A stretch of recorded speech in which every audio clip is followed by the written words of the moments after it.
Hello दोस्तों, मैं लिपुन बिंदास क्लास यूट्यूब चैनल में सबको हार्दिक स्वागत करता हूं। तो दोस्तों, आज मैं कोई क्लास लेके नहीं आया हूं। आज मैं जो भी मेरे दोस्तों गवर्नमेंट जॉब की तैयारी कर रहे हैं तो उनके लिए एक बहुत बड़ी खुशखबरी, बहुत बड़ी गुड न्यूज़ लेके आया हूं, जो कि एसएससी की तरफ से आया है। तो सीपीओ की वैकेंसी आ चुकी है। तो जो भी इंटरेस्टेड कैंडिडेट इस फॉर्म को फिल करना चाहते हैं तो वीडियो को शुरू से लेकर लास्ट तक देखें, क्योंकि इसी वीडियो के माध्यम से मैं पूरी जानकारी देने वाला हूं इसी भर्ती के रिगार्डिंग। जो भी इसका सिलेक्शन प्रोसेस रहेगा, जो भी इसका एलिजिबिलिटी रहेगा, सब कुछ मैं इसी वीडियो के माध्यम से बताने वाला हूं। तो प्लीज़ दोस्तों, इस वीडियो को शुरू से लेकर लास्ट तक देखें। अगर आपको अच्छा लगता है तो प्लीज़ वीडियो को लाइक कर दीजिए। अगर अभी तक इसी चैनल को सब्सक्राइब नहीं किए हैं तो प्लीज़ सब्सक्राइब कर दीजिए, जिसकी फलस्वरूप हम आगे जो भी एजुकेशनल वीडियो और गवर्नमेंट जॉब रिलेटेड न्यूज़ लेके आएंगे सबसे पहले आपके पास पहुंच सके। तो चलिए वीडियो शुरू करते हैं।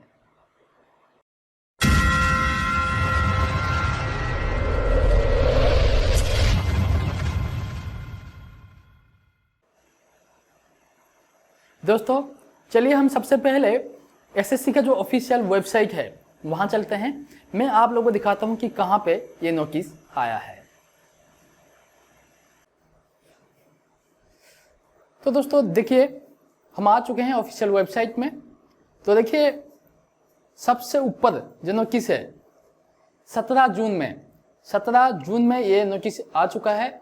तो देखिए इसमें क्या लिखा है, नोटिस ऑफ एग्जामिनेशन फॉर सब inspector in Delhi police and central arm police forces examination 2020।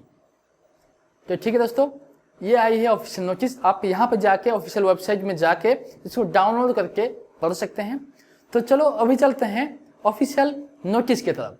तो ये ऑफिशियल नोटिस और अप्लाई करने का लिंक इस वीडियो के नीचे भी मैं आपको दे दूंगा, वहां जाके आप भी डायरेक्ट इसको देख सकते हैं। तो नोटिस देखिए, sub inspector in Delhi police and central arm police force examination 2020।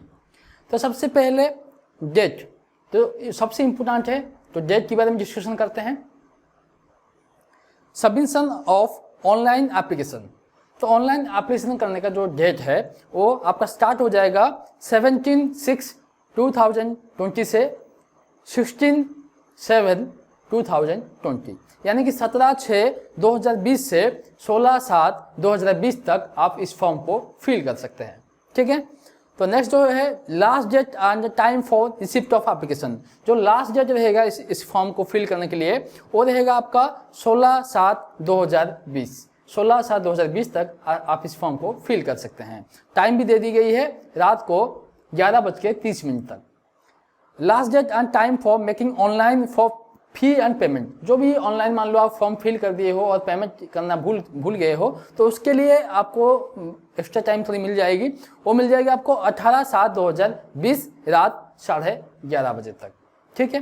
तो अब थर्ड में बताएगी last date and time for generation of offline challan. अगर आप जो पेमेंट ऑप्शन ऑफलाइन सिलेक्ट किए हैं, चालान के माध्यम से पेमेंट करना चाहते हैं, तो आपको टाइम मिलेगा 20/7/2020 तक, रात को सेम टाइम 11:30 तक। ठीक है दोस्तों। तो last date for payment through challan during working hour of bank, तो बैंक के लिए जो टाइम है वो रहेगा 22/7/2020 तक। ठीक है दोस्तों। तो डेट ऑफ कंप्यूटर बेस्ड जो एग्जामिनेशन होगा, जो एग्जामिनेशन का भी डेट दे चुकी है दोस्तों, जो बहुत ही अच्छा है। एसएससी ऐसे ही करता है, बैंक एसएससी पहले ही दे देते हैं और लगभग उसी डेट पे ही एग्जाम कंडक्ट होता है, अगर खुदा ना खास्ता कुछ ना हो तो इस हिसाब से आप प्रिपेयर हो सकते हैं। तो dates of computer based examination paper one का जो एग्जामिनेशन है वो आपका 29/9/2020 से लेके 5/10/2020 तक होगा। तो 29/9 यानी कि जो 29 सितंबर 2020 से लेके 5/10/2020 तक होगा। शिफ्ट वाइज होगा, आपको तो पता ही है। अब जो पेपर एग्जामिनेशन होगा, जो date of computer based examination paper 2, ये पेपर 1 होगा, आपको पता चल गया। पेपर 2 जो होगा वो भी डेट दे दी गई है कि 1/3/2021, यानी कि मार्च 2021 ये होगा आपका पेपर 2। ठीक है दोस्तों। तो डेट के बारे में पता चल चुका है। अब चलते हैं नेक्स्ट। तो अगर वैकेंसी की बात करते हैं तो देखिए the detail of tentative vacancy are as follows. तो देखिए, sub inspector in Delhi police male, जो दिल्ली पुलिस का वैकेंसी वो दी गई है। ओपन में जनरल, यूएल मतलब ऑन रिजर्व होता है, जनरल 32 है, ईडब्ल्यूएस 9 है, ओबीसी 6 है, एससी 11 है और एसटी 15 है, टोटल 73 है। ठीक है दोस्तों। दोस्तों डिपार्टमेंट कैंडिडेट जो दिल्ली पुलिस में होंगे उनके लिए दिया गया है 4, 1, ओबीसी के लिए 2, एससी के लिए 1, तो इसी हिसाब से वैकेंसी दे दी गई है। तो देख लें। तो सेकंड जो हम बात करें, sub inspector for Delhi police female, और फीमेल के लिए जो वैकेंसी है वो देखिए ओपन के लिए है, टोटल ओपन के लिए, इनका डिपार्टमेंटल है नहीं। ओपन के लिए टोटल जनरल में मिलेगा आपको 35 वैकेंसी, ईडब्ल्यूएस में 8 है, तो ओबीसी में 17 है और एससी में 12 है, एसटी में 6 है, टोटल 78 है। तो फीमेल के लिए भी अच्छी वैकेंसी है। अब नेक्स्ट वैकेंसी बात करें, देखिए sub inspector GD in central arm police forces CAPF. तो ये जितने भी पैरामिलिट्री फोर्सेस हैं, BSF, ITBP, CRPF, SSB, CISF, ये सब के लिए है। तो देखिए जो सीआरपीएफ है इसमें देखिए मेल है 421 और फीमेल है 13 जो जनरल में है। टोटल मैं बता देता हूँ, टोटल है 1072 और बीएसएफ में टोटल वैकेंसी 244 और आईटीबीपी में कितना वैकेंसी है 43 है और सीआईएसएफ में कितना है सिर्फ 20 है और एसएसबी में कितना है 16 है। टोटल कितना है 1395 वैकेंसी है। इसमें कैटेगरी वाइज आप देख लें। ठीक है, तो अब चलते हैं। अब वैकेंसी के बाद नेक्स्ट बात करते हैं। मैं जो भी इंपॉर्टेंट चीज़ है जो कि जानना आपके लिए जरूरी है वो बता देता हूँ। बाकी आप इसका ऑफिशियल नोटिस में डिस्क्रिप्शन में प्रोवाइड कर दूंगा, वहाँ से जाके आप डाउनलोड कर सकते हैं या ऑफिशियल वेबसाइट में जाके भी आप देख सकते हैं। चलते हैं नेक्स्ट, चलते हैं नेक्स्ट जो जानने वाली हम चीज़ें, हाँ नेक्स्ट हमारा जानना जरूरी है एज।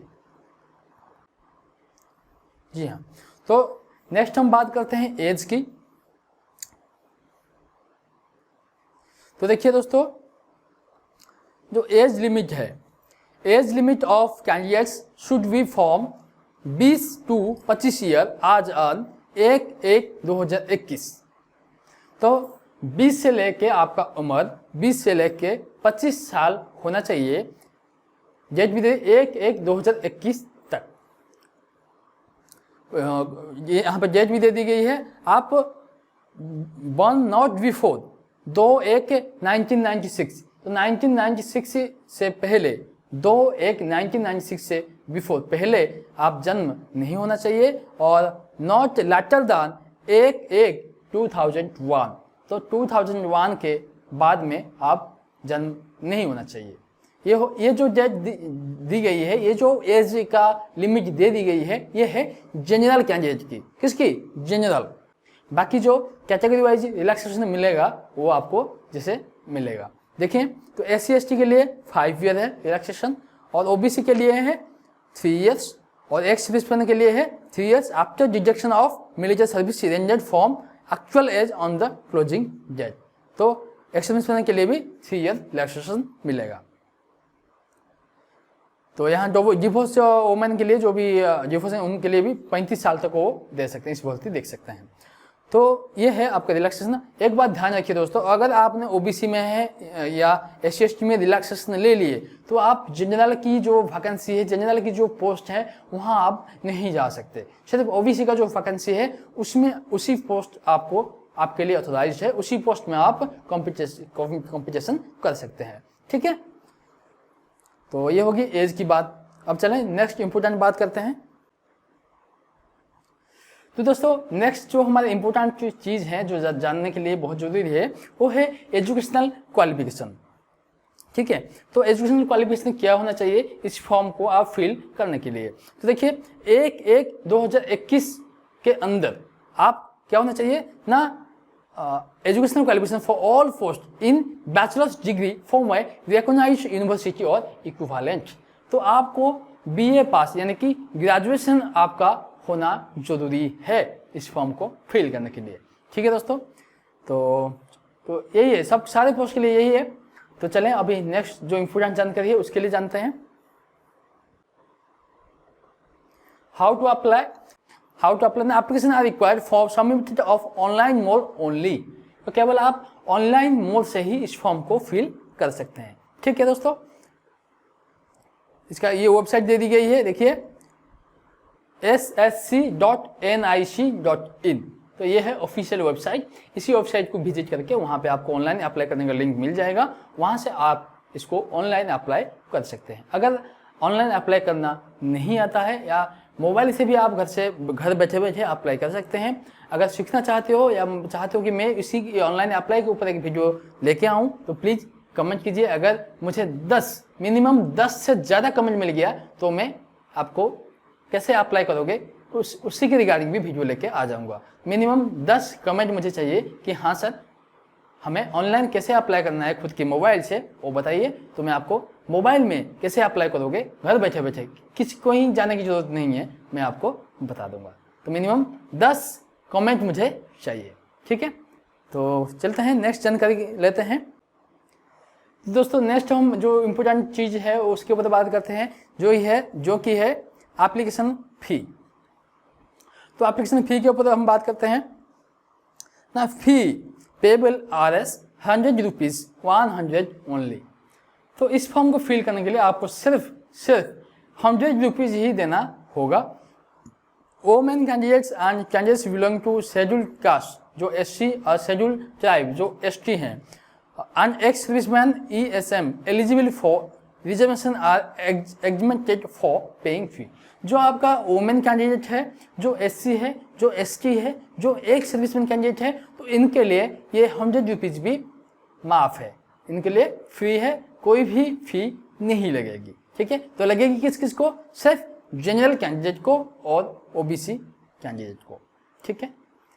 तो फ़ी के बारे में आपको नॉलेज हो गया। तो कैसे फ़ी दे सकते हो, ये सब कुछ लिया है, ये इंपॉर्टेंट नहीं है हमारे लिए, हम तो कैसे भी कर ले सकते हैं। आप ATM से, डेबिट कार्ड से या भीम UPI यूज करके भी दे सकते हो, गूगल पे, फ़ोन पे, ये सब सारे जितने भी साधन है सब कुछ यूज करके आप पेमेंट कर सकते हो, ठीक है दोस्तों। तो पेमेंट के बारे में हो गया। तो अब चलते हैं नेक्स्ट टॉपिक, जो इंपॉर्टेंट टॉपिक उसके ऊपर बात करते हैं। दोस्तों सेंटर ऑफ एग्जामिनेशन है, ये तो कोई उतना जरूरी है नहीं। मैं कहूँगा आपका जो नज़दीक है वहाँ दीजिए, ताकि आपको पता ही है, क्योंकि कोरोना जैसे लॉकडाउन चल रहा है, कोरोना जैसे महामारी चल रहा है। अगर दूर आप दे देंगे तो आप वहाँ पहुँच नहीं पाएंगे, क्या पता कुछ भी साधन ही ना हो, फिर एग्ज़ाम नहीं दे पाओगे। इसलिए मैं रिकमेंड करूँगा जो आपका घर का जो सबसे नज़दीक वाला सेंटर है वहाँ पे दे दीजिए, कोई दिक्कत है नहीं, ठीक है। तो चलिए इसको छोड़ देते हैं, नेक्स्ट हम इम्पोर्टेंट टॉपिक में बात करते हैं।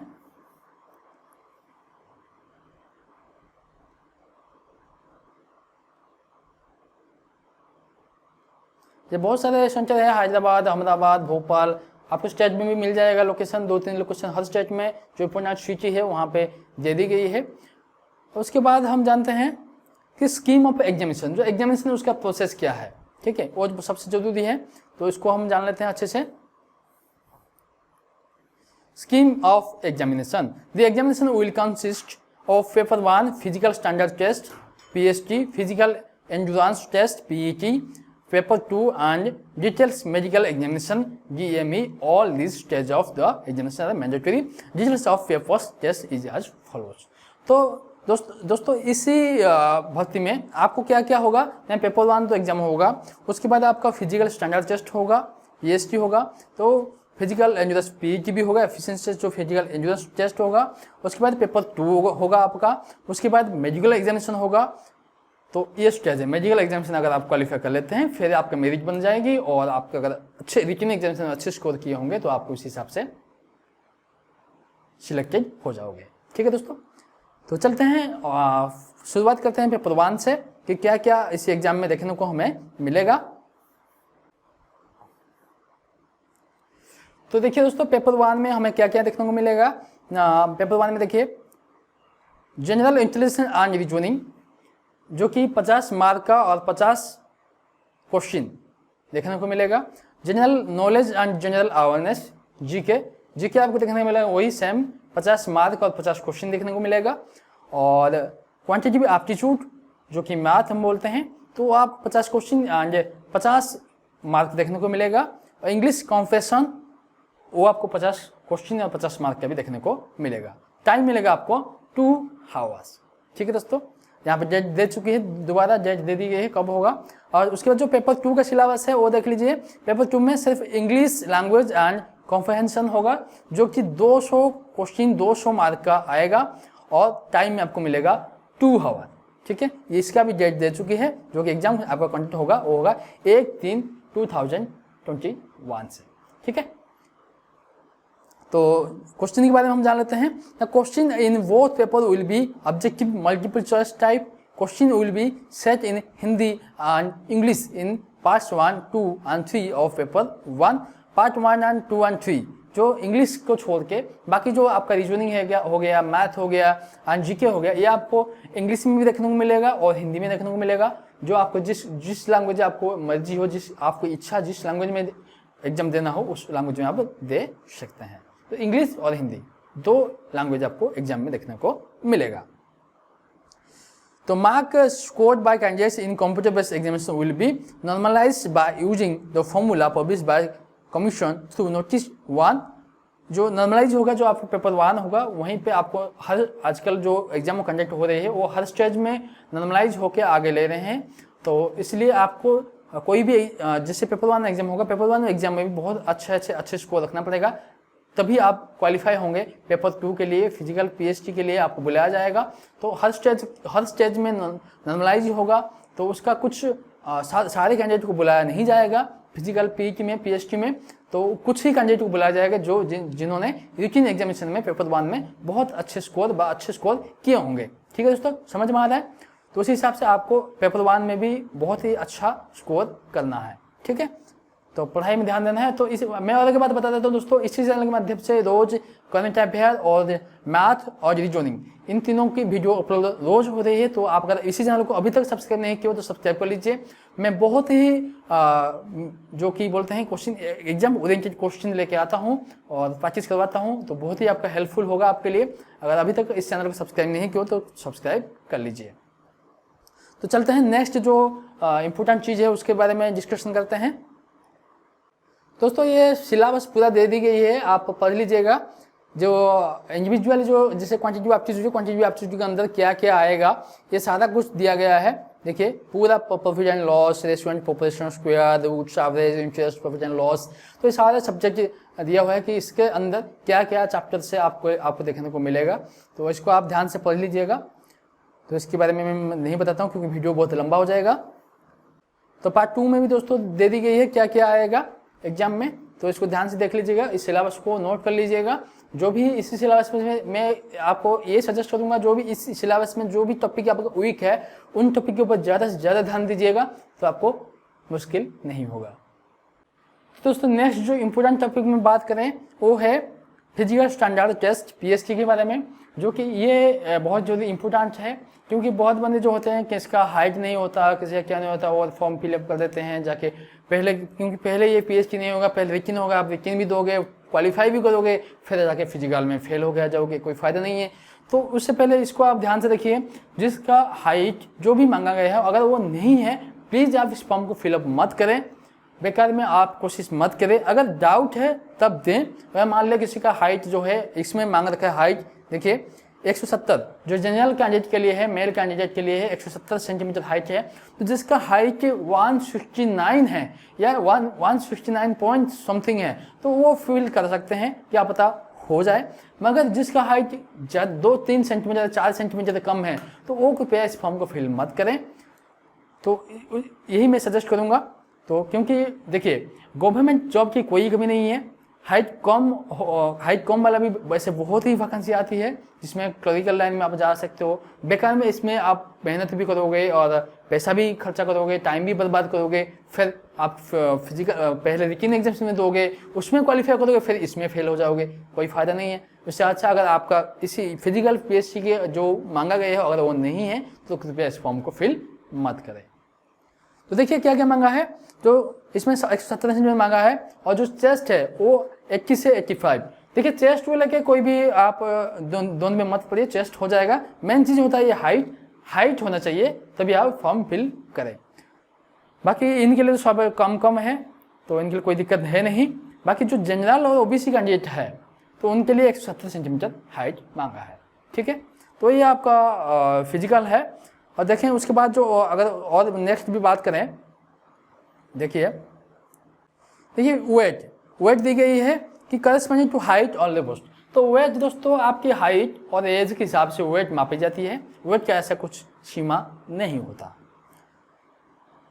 तो देखिए उसके बाद क्या होगा आपका, देखिए दोस्तों उसके बाद आपका फिजिकल एंड्योरेंस टेस्ट पर जो पी की वो कंडक्ट किया जाएगा फॉर ऑल पोस्ट, सबके लिए यही सेम रहेगा। For male candidate 100 metre race in 16 second, 1.6 किमी race in 6.5 minute, long jump 3.65 metre in 3 chance में आपको ये क्लियर करना है, और हाई जंप भी 1.2 मीटर इन 3 चांस। तो 3 चांस दिए जाएंगे, तीनों चांस में आपको इतना क्वालिफाई करना है, इतना आपको हाई जंप मारना है, ठीक है। और रेसिंग में सिर्फ सिंगल चांस दी जाएगी, 6.5 मिनट में आपको 1 माइल जिसको बोलते हैं 1.6 किलोमीटर आपको कंप्लीट करना है, और 16 सेकंड में 100 मीटर की रेस भी लगानी है, ठीक है। और शॉर्ट फुट भी दी गई है कि 16 LBS ये वेट है उसका, 4.5 मीटर इन 3 चांस, 3 चांस हमको दिए जाएंगे, आपको फेंकना है उसको 4.5 मीटर तक, ठीक है। तो ये, और फीमेल कैंडिडेट के लिए देखिए 100 मीटर रेस इन 18 सेकंड, और देखते हैं क्या क्या दी गई है, और 800 metre race in 4 minute, long jump 2.7 metre in 3 chance, और high jump 0.9 metre in 3 chance. तो ये फीमेल के लिए भी ये है, थोड़ा सा कम कर दिया गया है और सेम टू सेम है। तो there shall be no minimum requirement of chest measurement for female candidate. तो फीमेल कैंडिडेट के लिए कोई भी चेस्ट की रिक्वायरमेंट नहीं है, ठीक है। तो अब चलते हैं जो नेक्स्ट इंपोर्टेंट चीज़ है उसके बारे में डिस्कशन कर लेते हैं, देखते हैं और कुछ इंपोर्टेंट है कि नहीं। उसके बाद जो इंपोर्टेंट चीज़ें है वो आपका मेडिकल स्टैंडर्ड है, जो मेडिकल टेस्ट है, तो उसमें देखिए दे दी गई है, इसको भी ध्यान से देख लीजिएगा। पेपर 2 में जो भी क्वालिफाई कर लेते हैं, लास्ट में आपका मेडिकल एग्जामिनेशन होगा, लास्ट में सबसे लास्ट में जो भी पेपर 2 में क्वालिफाई कर लेते हैं उनके लिए देखो क्या क्या होगा। आई साइट मेन होता है, आंख की टेस्ट होगी, इसको आप पढ़ लीजिए ध्यान से। और नॉक नी, जो घुटना हमारा लगता है दोनों घुटना वो नहीं लगना चाहिए, और फ्लैट फुट होना चाहिए, और वेरिकोस वेन यानी कि जो हमारे हाथ में जो शिरा होती है वो आपको दिखाई देना चाहिए, ये नहीं कि कोई भी शिरा दिखाई ना दे, तो ऐसे नहीं होना चाहिए। और कलर विजन भी देखी जाएगी, आपका आई टेस्ट होगा, कलर विजन भी देखी जाएगी। तो ये सारे मेडिकल एग्जामिनेशन टेस्ट होगी।